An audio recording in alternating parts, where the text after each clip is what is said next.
Yo, yo, yo, welcome back to the Further Your Lifestyle podcast, conversations on lifestyle, passions, and hustles. My name's Chris, I'm your host, and I'm super excited to be back here having the conversation with you.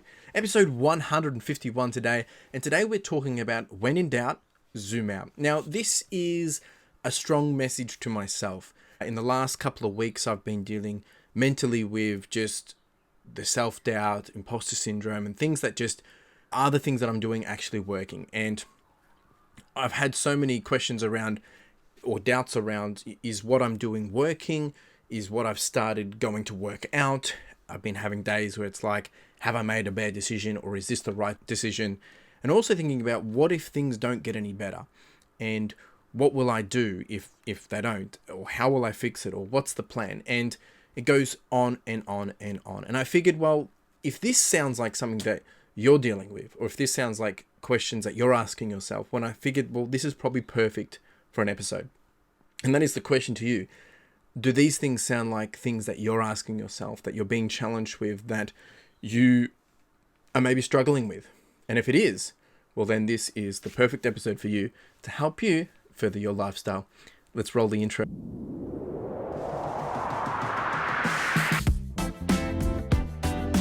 So as I said, I've been dealing with a lot of this stuff, and it's purely in the business. I've been taking a lot of risks and trying different things, and I've actually had quite a lot of interesting feedback from outside of my business, other people, competitors, peers, friends, fellow people doing exactly the same thing as me. And I've had some interesting feedback on that, and some of that has obviously really encouraged me and really motivated me, and some of that's actually made me question, is what I'm doing not going to work out? And it's kind of scared me out a little bit. But at the same time, I run numbers, I take calculated risks, but the reality is we're human, right? Well, there's going to be a bit of worry, and doubt does pop up, but then there's the imposter syndrome side that pops up around, am I good enough?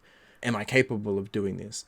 And then there's the whole tall poppy syndrome thing, which is a common thing here in Australia, where when people do tend to be successful or make a level of success, that other people pull them down. And I've been dealing with that. A lot. And some of it is self-imposed, but it's been real. And, look, I want to be open and frank here. I always have been, but I'll always say it, and just in case if you are new here. And actually, before we get into this, if you are new here, welcome to the Further Your Lifestyle podcast. And I really do appreciate you swinging by.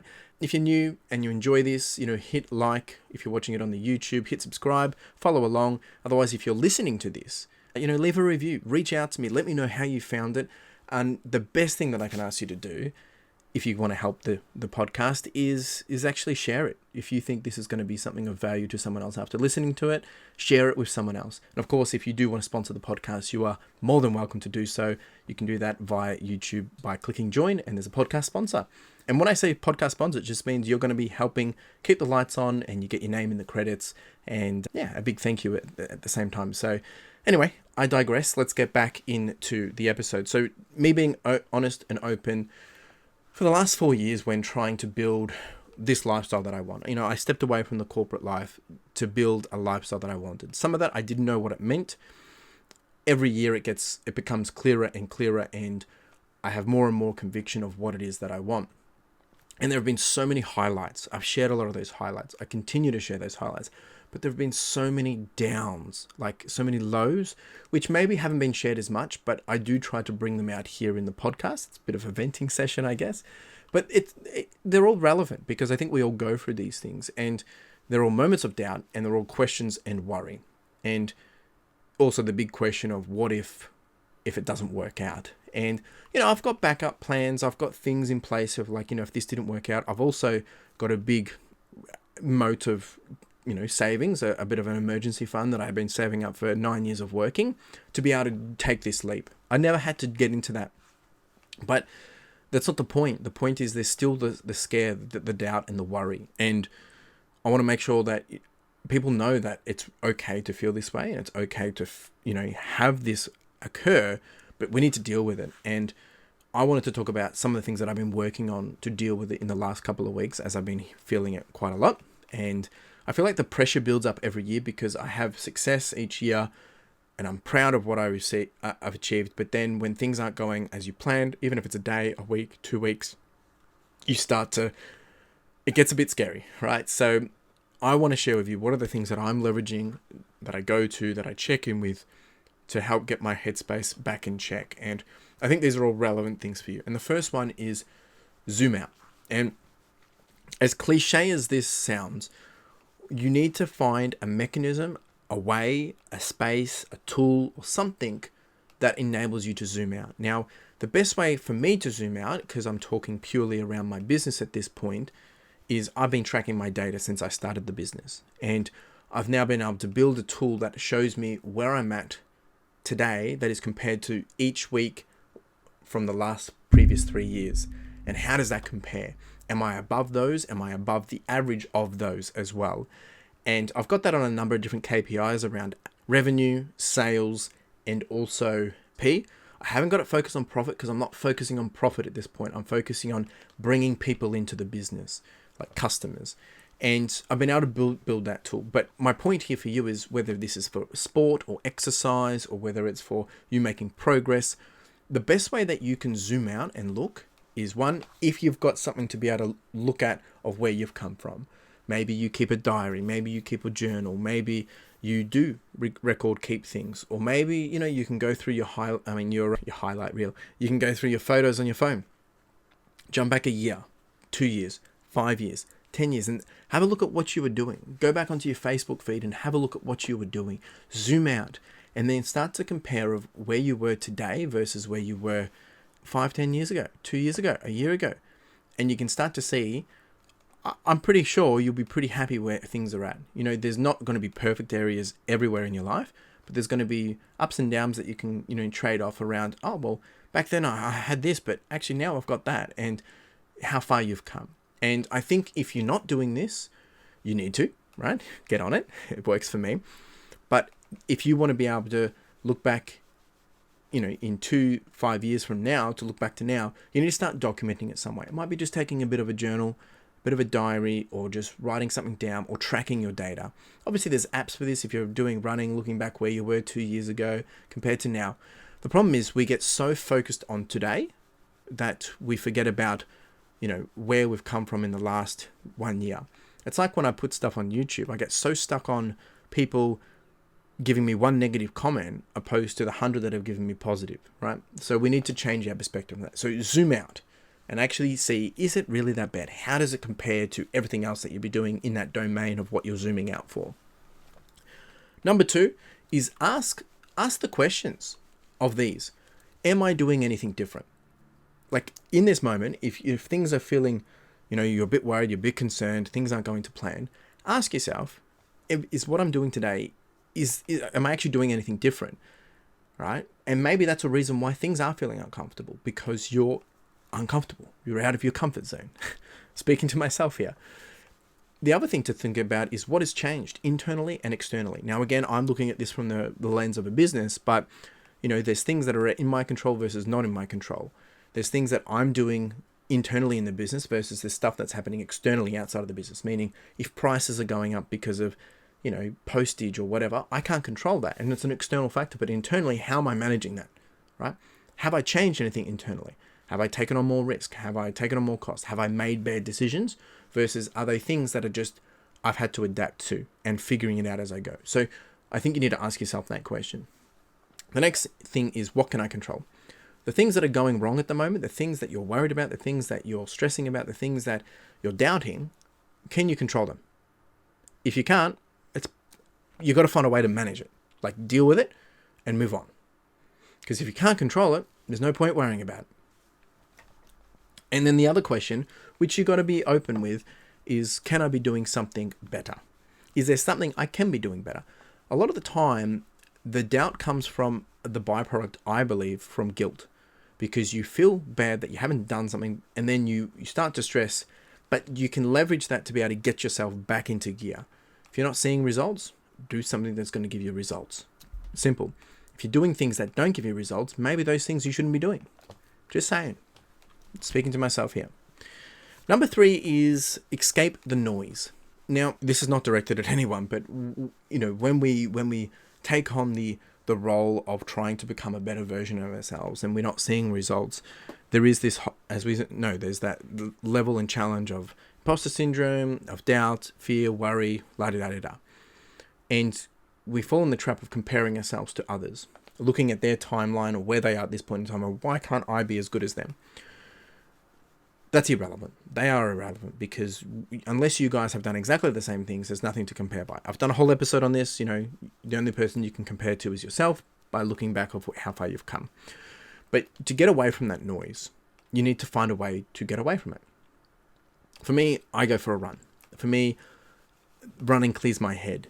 It gives me that space to deal with whatever I'm needing to deal with. And I'm listening to music, or I'm, listening to a book or whatever. The other thing that you can do is find a mentor, someone that can give you a fresh perspective. It might be outside of your domain of where you're working. It could be in the same domain of where, these problems and issues and things that you're worried about are occurring. But find someone that you can talk to and you can work with them and make sure they understand that they know what their role is. Don't just start offloading all your problems on other people for them to then feel overwhelmed themselves. Make sure they know what they're signing up for as well. Hence, a mentor. You need to get that fresh perspective. Now, there are some other things that we can refer to, and I just did a quick little search. I can't really speak on these. I've literally gone to the internet and pulled this information out just to give some alternative points, maybe from what we can find on the internet. And the first one is it's actually from the book Man's Search for Meaning by Viktor Frankl. And this is what it goes to say. Between stimulus and response, there is a space. In that a space is our power to choose our response. In our response lies our growth and our freedom. And I think what he's talking about here is like, even in the moments of suffering or doubt or fear or worry, by focusing on what truly matters to us, we can find the strength to overcome those challenges. And I think that's really good because, for me, when I'm running and I'm doing, a long run and it's dark in terms of it's a struggle, we have to focus on the things that matter to us. Focus on why we're doing it. Why did we sign up for this in the first place? And then we can find the strength to overcome those challenges. So I think that's something really important to come back to. The other one was, I think it's from a book called Meditations by Marcus Lewis. I could be saying his name wrong. Probably am. I apologize, mate, whoever you are. And he goes on to say, you have the power over your mind, not outside events. Realize this and you will find strength. Again, this is encouraging individuals to focus on what they can control, such as their thoughts, such as their actions, rather than, the external circumstances. And by cultivating our inner resilience or clarity, we can then navigate through that doubt more effectively. Now, I also understand that this is all very easy said and done. True, but that's why I'm sharing it, because some of this will stick different to everyone. The next one, which is Atomic Habits, which is a really, really good book. I have read this book by James Clear. It's basically talking about, proven ways to build good habits and break bad ones. But he presents practical strategies in this book around building habits that support personal growth and success. And it helps us readers, I guess, overcome how to overcome procrastination, self-doubt, and other obstacles along the way. So that could be a key one for you as well. And I guess really the whole key message of this is the importance of reflection, the importance of action, and the importance of self-care in managing our doubt and maintaining our mental well-being. Now, I want to turn this upside down a little bit. There is one more element that I wanted to leave to the end because I didn't want to be too frank, but it is some tough love. And again, I'm talking to myself here because that's the whole reason I'm doing this episode, but it's very relevant to other people. I think it is. And that is complacency. I think complacency is the killer of what makes... I think complacency is the killer of success because we become too comfortable, and in which it causes our results to not go in the direction we want because we slow down. Now, there's nothing wrong with slowing down. What I'm talking about is we become slack or we become lazy. And we can't become complacent with ourselves in the sense of like, if you want something, you can't expect to do nothing and then it to arrive. So when we bring doubt into this conversation, when we become too comfortable, we slow down, which means naturally the results slow down, the progress slows down, Therefore, we don't see the results. Therefore, we start to have this willingness or this motivation to move forward. But then we also start to doubt that it's even working because we feel like we're doing stuff, but we're not actually doing anything that's meaningful. And then we're not seeing the results that should be coming from that meaningful work. And then we don't get anything. And it becomes this cycle or a trap, a cycle of a trap. So I think some ways we can combat this is briefly set some stretch goals, some things that are going to get you out of your comfort zone, but are somewhat realistic and something that we can strive for. Like this year, rather than setting this is how much money I want to earn, I've built some stretch goals. I've got this is the amount, I'm aiming for this, and then I'm aiming for that. And I'm also trying to be bullish in creating not just money, but creating something that is a lifestyle. So it's stretching me in a different way. The next way is to embrace continuous learning. We need to find ways to excite ourselves with knowledge, with skills and experiences, and find ways to scratch that itch. So being willing to open ourselves to continuous learning, I think, is absolutely crucial for this part as well. Seeking feedback and accountability, again, whether it's through friends, family, mentors, peers, whatever. Find some way to get a feedback loop and to hold yourself accountable. Constructive criticism and accountability can actually help you identify areas for improvement and stay motivated more than probably a lot of the other ways, because we're putting our brand or our dignity on the line, I guess. Find ways to embrace the change and adaptability when things aren't going to plan and we have to adjust. How do we do that in our own way that we feel in control? And if we can embrace it, be flexible with it, and be open to working through that on our own terms, you'll find that it's a lot easier to do. I think the other thing is we need to be celebrating progress on an ongoing basis, and don't worry about the perfection, because it will never be perfect, because it's impossible.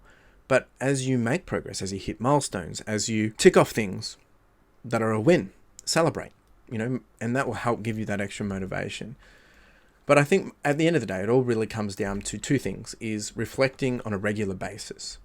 If you're not reflecting, you can't identify where things are lacking. Therefore, it makes it very hard to improve, which we spoke about at the start.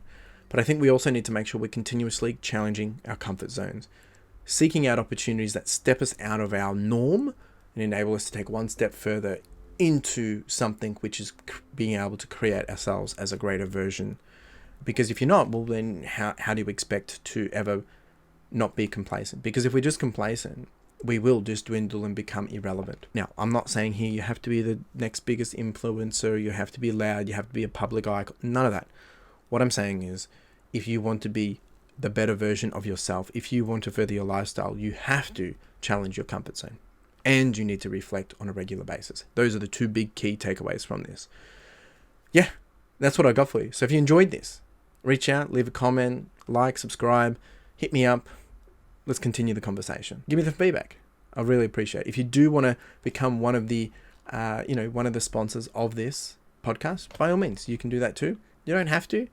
I'm going to be here every week. I'm going to be having the conversation with you regardless. And I enjoy these conversations. And I hope this has been of something of value to you. For me, this is really good. I feel great now being able to talk about it, just offloaded. But there's a lot of things here that I've had to learn in the last couple of weeks just because there's been a lot that's been going on and we have to deal with it.